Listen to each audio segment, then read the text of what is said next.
Ohio gozaimasu, fellow armchair General Samas. This is Gamer 1745 here with my continuing playthrough of Hearts of Iron 3 with Black Ice 9.11, and we're going to continue.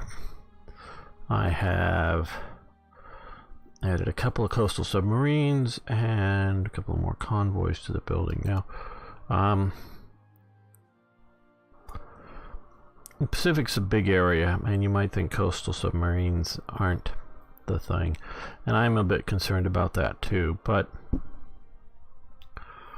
I figure until we get places like Guam and whatever else, and if we take some positions around here, they could still be useful at choking off supplies to some of these smaller islands chains, and they'll actually be useful in the game, and they're cheaper to build, and they will get the practical started up to build, you know, more standard submarines. And so those are a thing. Moving most of the no, how do you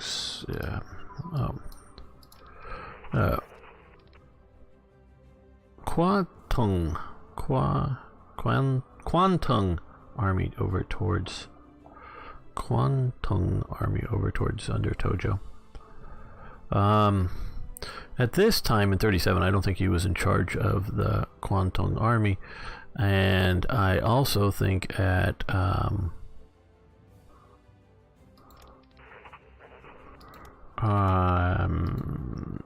he was, at least if I remember correctly, a bit more of a guy in charge of the Kempi Tai of the Kwantung army than in charge of the Kwantung army, but I know he was in charge of the Kempi Tai at one point. Okay, light infantry branch upgrade. Okay, that's grayed out. We've got that. That's good. We got lots of light infantry types. So that's more than worth doing.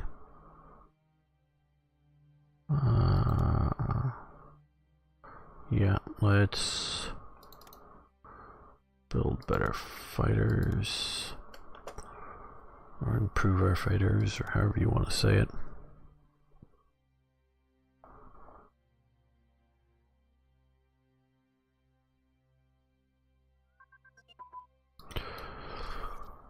I'm thinking, and we can look at the terrain, it's sort of not so bad. I'm thinking of pushing sort of through and around here and down to here, while still pushing here a bit, you know, to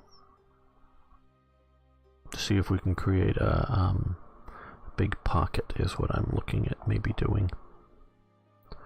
But hey, if I can attack like into here and create small pockets, I'm cool with that too. I know some of the viewers like to see big pockets and things, and that's cool, but sort of trying to win the thing properly is what I'm trying to do. Okay, special forces grayed out, and then let's move this over to fuel tank research.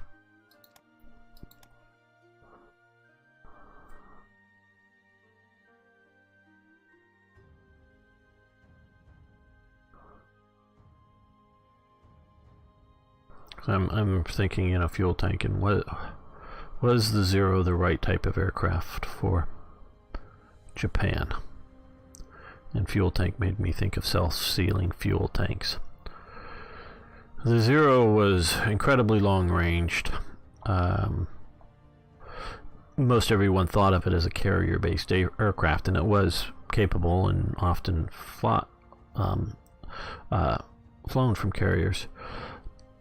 But Japan didn't have enough carriers, of course. No, you never have enough, but and because of the sort of the Pearl Harbor operations and things, they didn't have any carriers for the Philippine invasion. So they actually flew out of Taiwan for air coverage over the Philippines, at least until they secured an air base.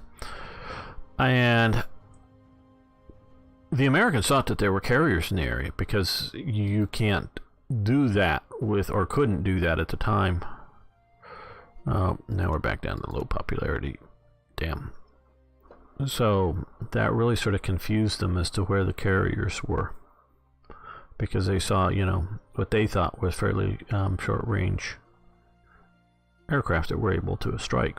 They didn't know that they were coming from Taiwan. So was it the right aircraft for Japan? Well, and the chieftain, the guy who does Inside the Chieftain's Hatch channel, he very much, and I really appreciate the way he looks at things, and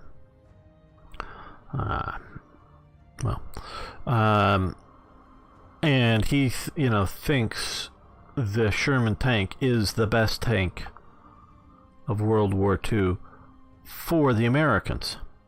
And he points out the most important thing, or not the most important, one of the most important things whenever he looks at American tanks on them, you know, when he does his analysis and looking around the tank. And what it is the four loops, or whatever you want to call them, to where you can hook a hook to be able to lift the tank up onto ships, because all American tanks had to be shipped somewhere, where the Germans, they can just drive them or put them on rail beds. And not that you know, obviously you can put ropes or chains or something under the tank to be able to lift it up with cranes, but as one of the reasons is American tanks didn't get too heavy during the war.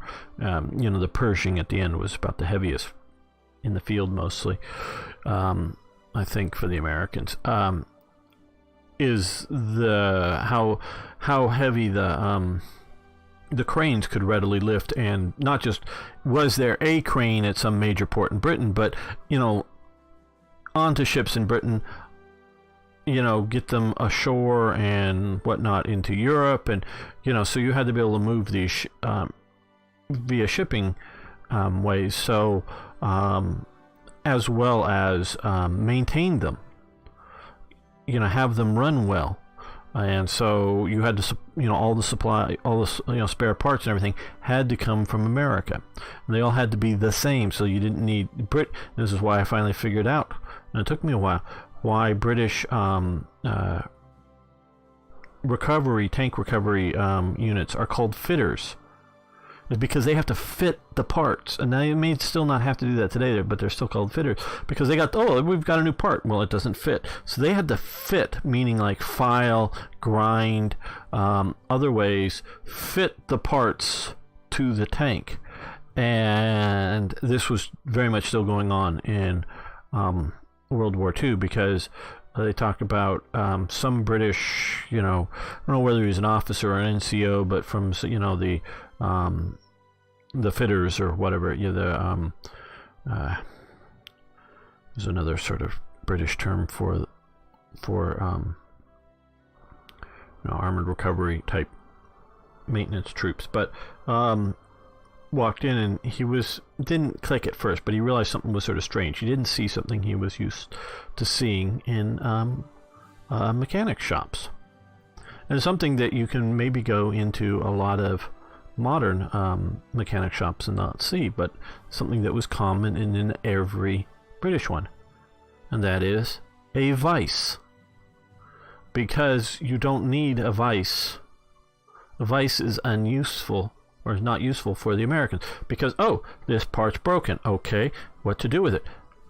Throw it out, get a new one, and put it and screw it on, or weld it, you know, put it onto the tank, bolt it into place. You didn't need to try to, you know, braze a little bit of metal on it that if it may have worn, and then, you know, file it back down to the right dimensions or something like this, or you didn't need to make it fit. You didn't have to try to fix a broken thing.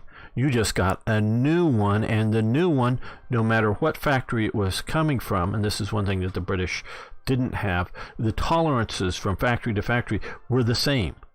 You know, that it was that precisely made. And so, and I'm not saying the German tanks needed fitters. I don't think so. Their problem was it often took 3 or 4 times as long to take the tank apart to get at a transmission or some other piece of equipment to change it out. But we also know that they didn't have the level of spare parts that the Americans did, so that they might try to, fix things as opposed to just, oh, we don't need this, throw this out, put in a new one. So they're sort of in between the Americans and the British in that sense. But so that's, so the American tank, the Sherman is the best tank for America. The T-34 is the best for the Soviets in that it was fairly cheap to make. It ran long enough before it needed to be repaired. Normally it ran long enough that it would get destroyed before it needs to get repaired. That's why one of the main reasons the Soviets liked using American tanks for training is because they could drive them around for a long time without needing to repair. So you train up on the American Sherman, and then you get the units that get equipped with T-34s and then go fight the Germans. So that's sort of going on. So you have what is right for the nation for the war, and the Zero, what it was, one of its design features, functions, elements early on was incredible range, because when it was designed, they were at war with China. The Navy was very much taking part in that war with China, including the air war. And so you got aircraft with a lot of range, and they also very much, when the main theoretical enemy for Japan had long been the Americans. And it wasn't, at least not at start, it wasn't as in an anti-American thought. It was like, I don't think we're going to see the Italian Navy. Literally, they didn't think they could see the Italian Navy. We're going to see the Italian Navy, because the Italian Navy probably wasn't going to get past the Indian Ocean, because they did have some colonies there. But they're probably not even going to see the Italian Navy. So there's no point in preparing to fight the Italian Navy. The French Navy, maybe, but it's not the big one. Britain and Japan had sort of long been allies, so at least before too much before the war with China was really going wrong, because it goes wrong because Japan wants to fight a war, take a big chunk of territory, and then sign a peace agreement, settle in, get control over that. Then when the army finally gets itching again, whether that's 3 or 5 years later or something, fight another war with China, take another piece of territory, sign a peace treaty, just keep carving it up piece by piece. That's what they want. Since they don't get that, Chiang Kai-shek refuses to sign peace treaties and just keeps retreating back. The war goes terribly wrong for them. Wars don't work out for Japan as they think it's going to work out. They had that one good war with Russia, and ever since then things didn't work out well. And you go, oh, but they got Korea. Yeah, you get Korea, you get Taiwan, but even going into Manchuria, yeah, they set up Manchuria, but that doesn't end things. It doesn't go well for them. They keep pushing in directions. So, post-World War I, there's no real German Navy. Soviets, well, they're a threat, but they don't have much in the way of Navy, and it isn't in the Pacific mostly. I'm not saying there's nothing in Vladivostok, but it's not a Navy that they're going to worry about. So really the only 3 navies out there that could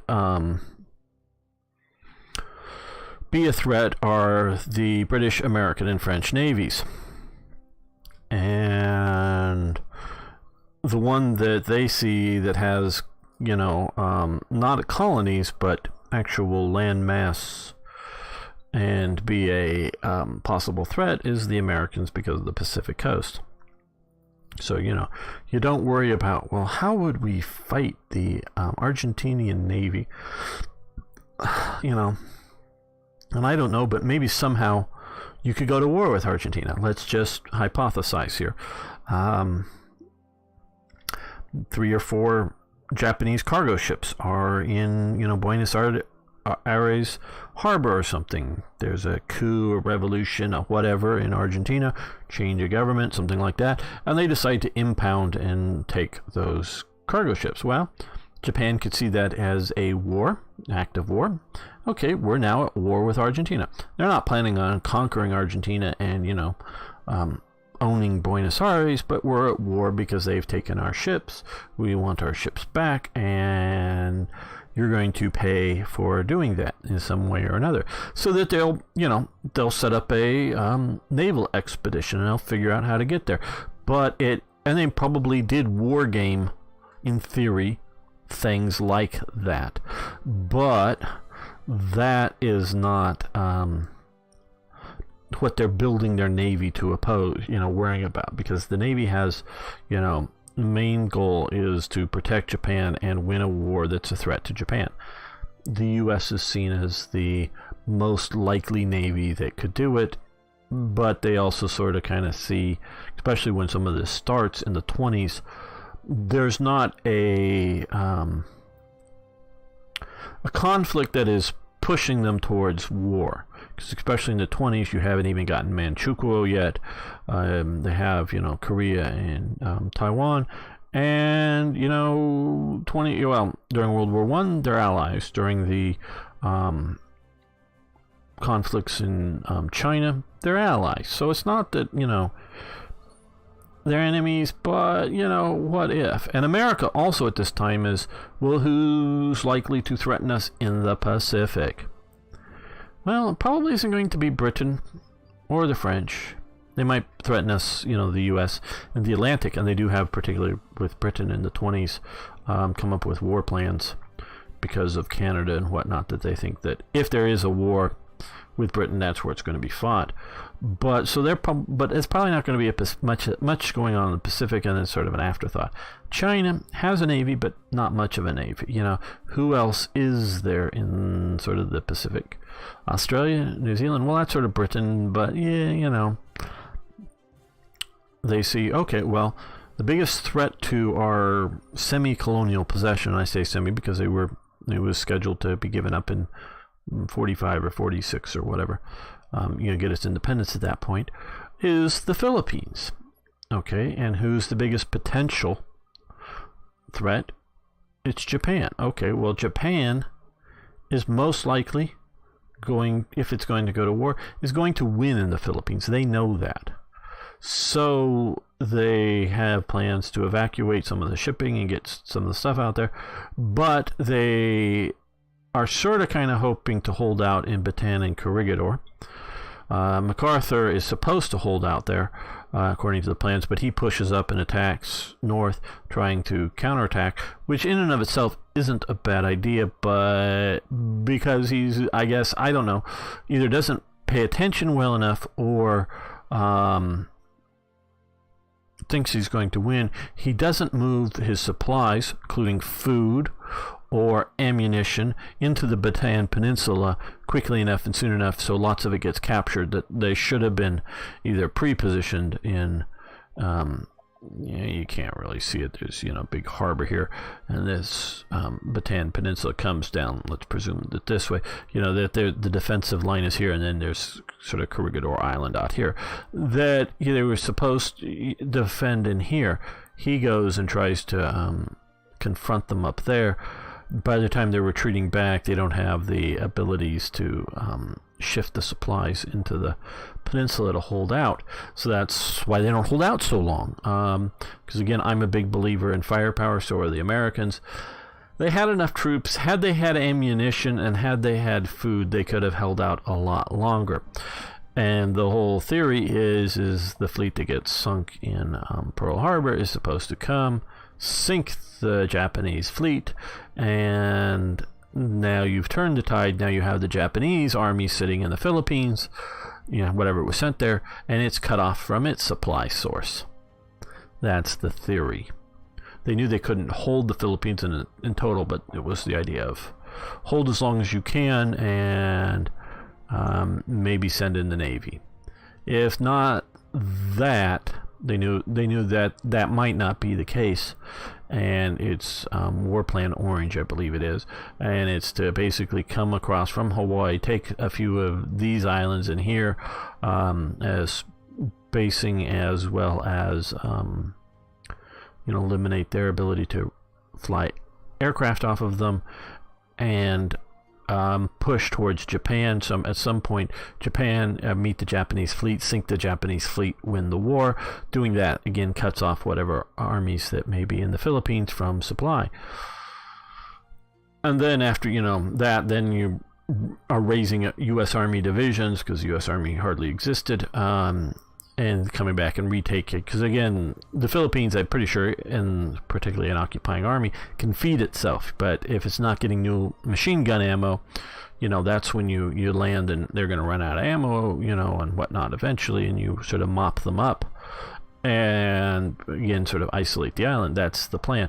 Now the Japanese, again, we're still talking about the Zero, you may have not realized it, wanted this long-range aircraft so that they can shift them from base to base effectively and rapidly, so that you may have, let's say, 2 squadrons at each one of these bases, but once the Americans are spotted around here, you fly all the squadrons to this base, and then you go after them here and overwhelm them. So they wanted both fighters and like torpedo bombers and tactical bombers from as well as land-based, as well as float plane based, because float planes are great and can land at funky little islands, especially these atolls that don't have much or any, some of them even small, like is this Johnson Island here? Yeah, Johnson Island. It don't look anything like this, and I don't even think it has, if I'm not mistaken, Johnson, it doesn't even have the ability to have an air base. What it does have is it's a lagoon.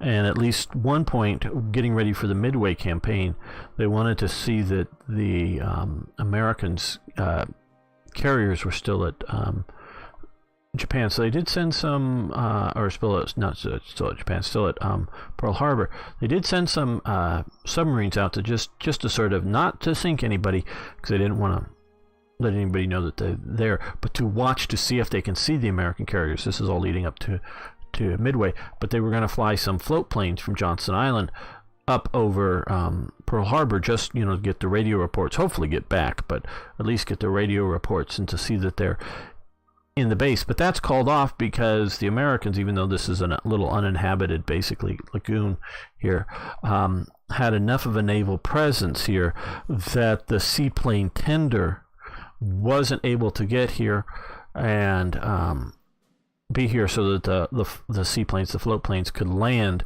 be refueled for the trip to there and back.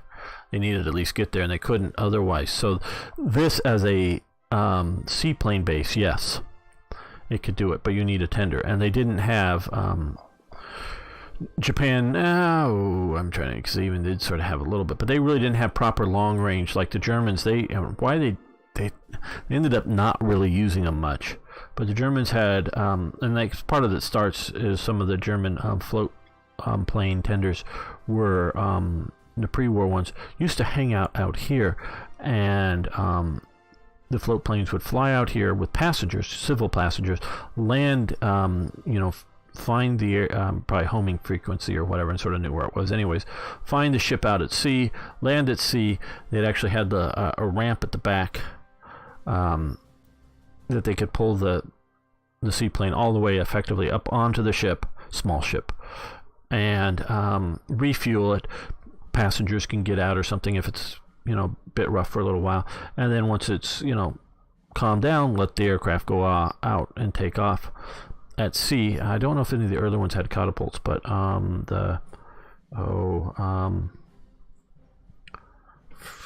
blanking on a couple of the names. They had a couple that are set up for the big long-range float plane types that had catapults for the big ones, and so they could operate at a bit rougher seas. And had Japan built some of those, they wouldn't have needed the island, because they could just move out any sort of where out in the Pacific. even steam out there or whatever, under whether it's steam or diesel engines, but get out nearby, launch them even in roughish weather, launch the aircraft, they fly over, see, come back, and then you can't see my, okay, well, ship's going along like this. The wind's coming at you, this way. Ship's going in about as fast as it can into the wind. And as the aircraft is sort of circling and coming up behind the ship as it's going into the wind, the ship sort of, with its sort of full momentum, does a hard turn to port or starboard, and does that. And in doing so, they'll create a slick behind the ship that, and it doesn't need to be a long run because the friction with the water stops it pretty fast, but it'll be a slick or smooth area behind the ship, even though it's fairly rough out. And even if it's too rough to take off in, and maybe because that's harder to take off in, and likely, even if it isn't, they often would do this even if it isn't too rough to land in, just to make it safer, because you can still hit the wave wrong and still sort of mess it up, and land in the slick behind that's formed behind as they sort of turn, and because the sort of momentum propels them forward as they turn, and it creates a slick there. Now the Americans got good enough in which the aircraft doesn't slow, or the ship doesn't slow down after it turns. The Japanese would come to a stop, or basically to a stop, but the Americans would keep going in this new direction, and the aircraft, once it's land, turns and stays on the non-wave side of the ship, matching speeds. And they had actually sort of drag a sort of like a cargo net, and the front of the pontoon of the Seaplane had a hook on it that would sort of hook into the cargo net, and that way then they could back off on the engines a little bit, and so they're matching speed exactly, being dragged by the ship, but it's sort of on a boom that's sort of off to the side of the ship, so they're not swerving into the ship or anything. And then they have the proper boy, I'm blanking on the arm, the crane arm that would come out from the ship while the ship's still going at, say, 20 knots or something, still going pretty fast, and come over, and then one of the pilots or the navigator or whoever would sort of climb up and hook on to the aircraft to the hooks there, and they would then lift it up out of the water, all while keep moving. And this was the Americans were able to do this, and I was sort of, because I've seen film of them doing this. The Japanese never were able to do that. They never trained to do it. They'd have to stop, and it got to the point that sort of late or mid or late in the war, whenever they'd use their float planes, and most heavy cruisers and battleships had float planes on them because they come from the days of pre-radar to sort of see over the horizon and find things. It was important, as well as once you were, the idea also was once you're at naval gunfiring battles, at long range, if you put a few float planes up in the air, they can report back, oh, you're long or you're short in the range that it's falling, so they'd be forward observers, if you will. So that was also the idea. The Japanese got to where they would just launch their float planes and know they weren't going to recover them, because they were too afraid of American submarines might be in the area and sink them, because if they stopped, they'd be dead in the water too long and get sunk. That doesn't mean that it was a suicide mission for the pilots. It was more of, okay, you've launched your float plane, and some of these are small fighter-like float planes. Some of these are a little bigger, but not huge, like we're talking the big ones. I was talking, the big, not PBYs, I don't know, we don't have the, these big, no, that's a small float plane, but a big, sort of the big float planes. We're not talking about those on board the ships, but some of them were a little bit larger scouting type planes. It's not that those were necessarily then, when they're being launched as a suicide mission, it was more like, okay, we're launching these aircraft to go and look because we think the Americans are out there, so it's important, it's worth launching them, launch them, and then once they come back, just have have them land somewhere and have a destroyer rush over there and quickly get the crew off and go away. They do have some, I think the Japanese did, I know the Americans briefly had some destroyers with with a catapult on them. They stopped most of that just because of radar and whatnot. That they found that they were sort of useless to try to do destroyers with float planes on them. Float planes as opposed to flying boats. A float plane is a plane that can land in the water. A flying boat is a boat that can take off. It's sort of a difference. But so yeah, the Japanese. And when I found that out, reading, so this supposedly best navy in the world, as we saw in one of the other events, either didn't know that the Americans could recover, didn't even know it was possible. I don't know if it was a secret or not, top secret, and they wouldn't let people show images of it or talk about it. Either didn't know the Americans could do it, or never just trained themselves up, because it was, again, no special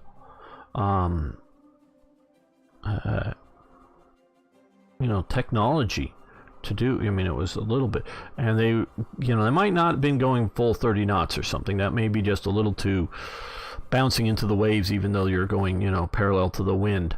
So you might have to slow down, but they're still going at a pretty good clip. And it's not just like slowing down to 4 or 5 knots. They're still going at a pretty good clip from the film footage. And I recently just rewatched some of the film footage on YouTube of them doing this. And so all it takes is a simple sort of boom arm, not a big crane arm, but just a boom arm that goes out from the side of the ship, sort of lets a mat float in the water that's sort of often like a old-time cargo net, but something, and then you just see the aircraft come up and sort of come into it, and sometimes it doesn't even look like they get hooked into the cargo net. They're just able to match speed well enough with the ship, and while the pilot or whoever is flying the aircraft. But part of the idea with the Americans is if you do get hooked on and you only have a pilot on board, he can climb out and grab the hook it into the the float plane's main hook point, and then they can lift them out of the water and get them out of the right out of the water. And they have enough, there, and that way they're just out, and then sort of take your time a bit more. Once they're out of the waves going up and down, the ship can get going back to full speed, and any maneuvering direction they want to do that. And then you sort of see them slowly carefully work so that you don't bump anything. Work that aircraft onto its cradle on board the cruiser or whatever it was. And these weren't recovering from aircraft carriers, these were recovering to surface combat ships. And so you're do that. And so the Americans were very well trained in doing that. So I forget why we got on this, but we were on, of course, because of the Zero. So the Zero needed, and these other planes needed, to have a lot of range for the big Pacific to be able to get from wherever to concentrate your forces, because if you concentrate your forces in one place, in one big air base, all you got to do is go around it. But if your forces are spread out everywhere, then wherever you go, there'll be too little of force. So you spread your forces out everywhere to sort of look for the enemy, see where the enemy is.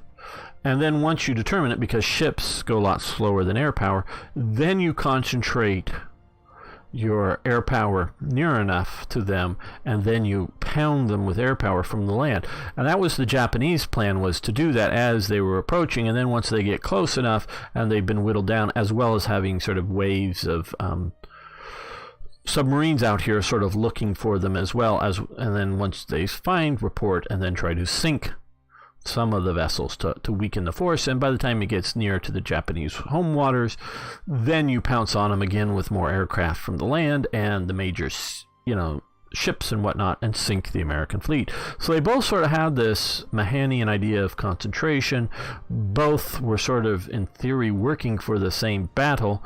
The Americans were going to come this way, but take out these islands, capture a few of the key ones, destroy air bases on the other ones, move in here, being victorious, and then come and find a sea battle and sink the Japanese Navy. So they're sort of both working towards the same plan. That's War Plan Orange. And so both the Americans and the Japanese are preparing for a war for each other. But definitely by the time you're getting around 39 and 40, you definitely have from the American side and increasingly on the Japanese side that Japan is the enemy of America.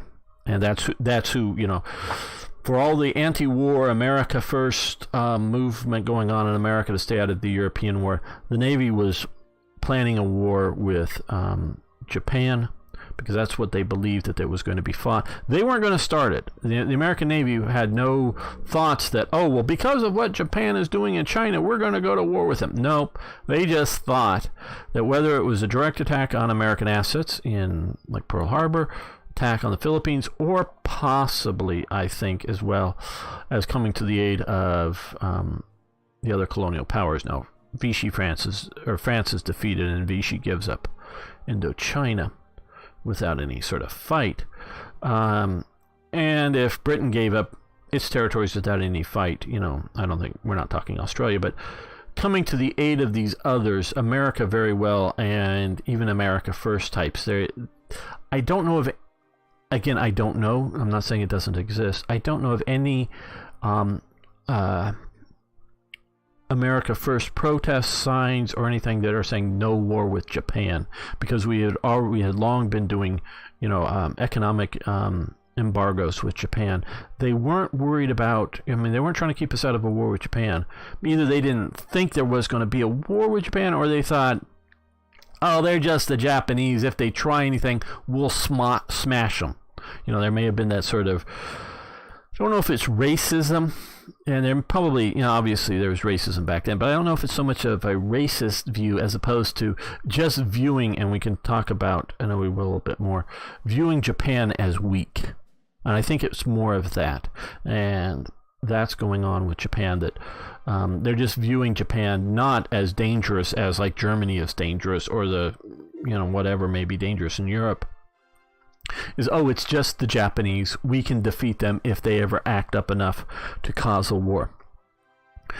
And again, with the America First, at least much of the support of the America First people, which wanted to stay out of Europe, especially, this is the second big war that you've gotten into in the last 20 years, you know. The last one ended, you know, sort of officially, 1920 or something, with the final signings for the Americans, you know, and okay, you know, 1918, sort of the last real big shooting kind of thing, and we were sort of tied up until even after that, and Murmansk and Vladivostok with some of our occupation against the whites and whatever. So yeah, it's been about 20 years and you're doing another one of these major wars. We're not going to play this time. It wasn't like the idea, oh, America should never go to war. I'm sure there were pacifists there, but it wasn't, the general movement wasn't, America should never go to war.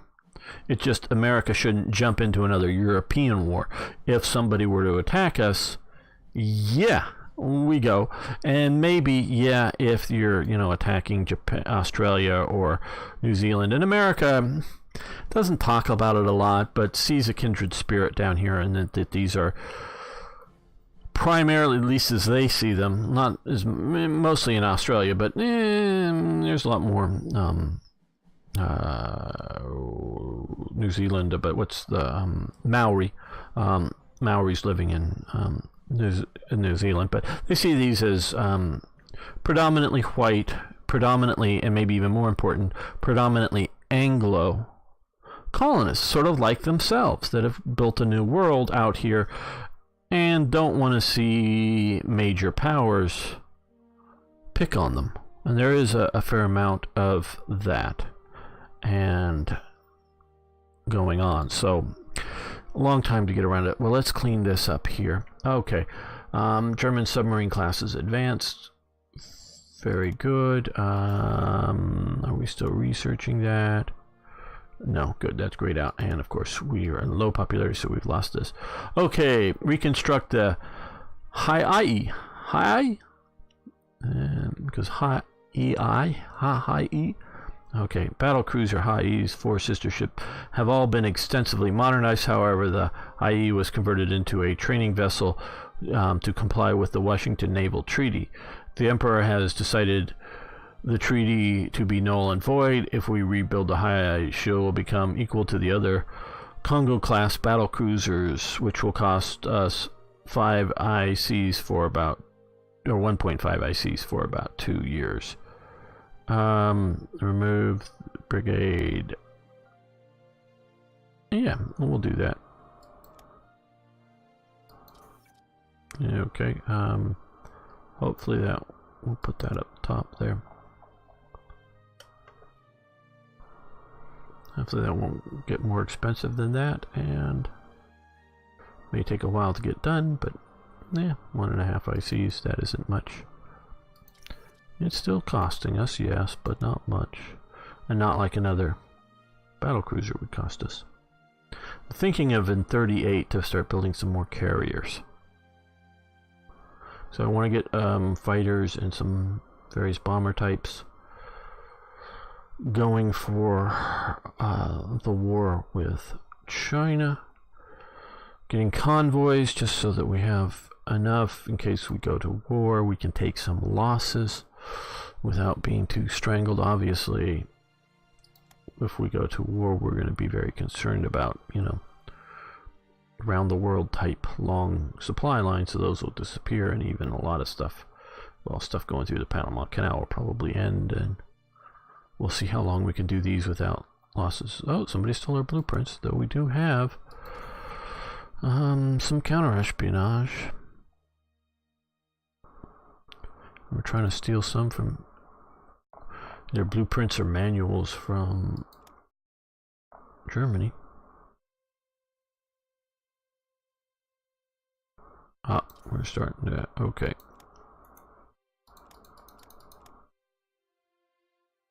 Well, get to that.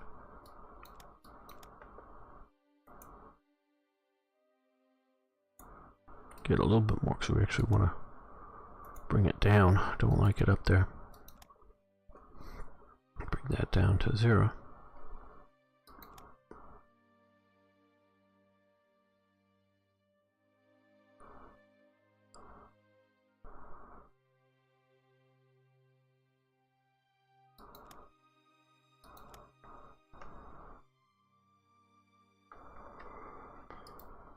Talked a lot this episode, I know. Didn't get much playing done, but I want to thank you all for watching. Thanks for liking the videos. If you would, be so kind.